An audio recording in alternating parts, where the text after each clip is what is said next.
Hello guys, good morning. Sa pagkakataon pong ito guys ay magluluto po kami ng lechon na pabo po. 4 na piraso. Gagamitin po namin ngayon sa outing namin dahil po bawal po tayo ngayong kumain ng baboy dahil po sa sakit na African Swine Fever, kaya ang ginagawa po namin guys ay ito lang muna. Pabo lang po muna yung nililitso namin para safe po tayo na kumakain ito. Kaya 4 na piraso yan na nilitso namin. Puro pabo yan. Ano ba tawag sa inyo yan? Paki-comment nga kung anong tawag sa inyo yan. Pero dito sa amin sa Bisaya ay ang tawag niyan ay pabo. Kung sa English pa ay turkey. Ayan.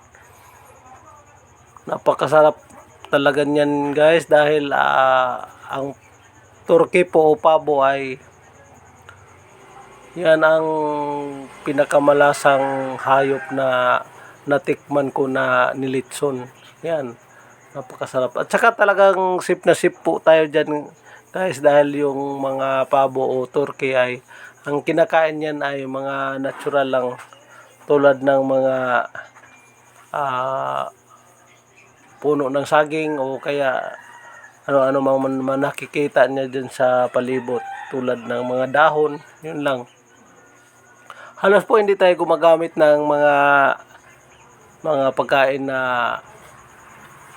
binibili po natin sa tindahan dahil gusto natin po na alternative yung kinakain nila na wala pong medisina. Kaya yan, masarap.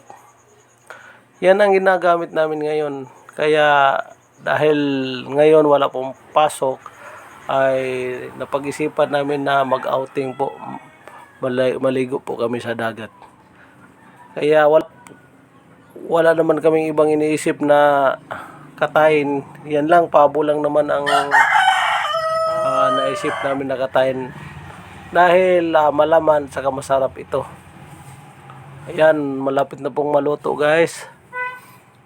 4 na pirasong pabo yan at medyo mapula-pula na, malapit nang maluto. Pagkatapos nito guys na maluto ay dalhin po namin ito sa dagat at mag-swimming po kami. Minsan lang kasi magkaroon ng mag-outing yung pamilya namin dahil puro po busy yung mga tao dito sa amin. Kaya sa pagkakataon nito na wala namang pasok ay talagang ginagawa po namin ang pag-outing po. Para na po sa pamilya po lahat. Yan. At saka hindi lang naman yan ang dala namin. Meron din kaming mga isda na dala na pang-ihaw at saka iba pang mga ulam na gustuhin namin. Meron dyan mga seaweeds, meron din. At saka may mga iba't iba pang mga pagkain na dala namin.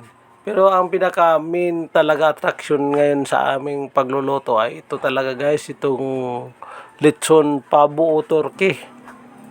Yan, malapit na pong maluto. Napakasarap niyan. Mapula-pula na. Ayan, tingnan nyo guys.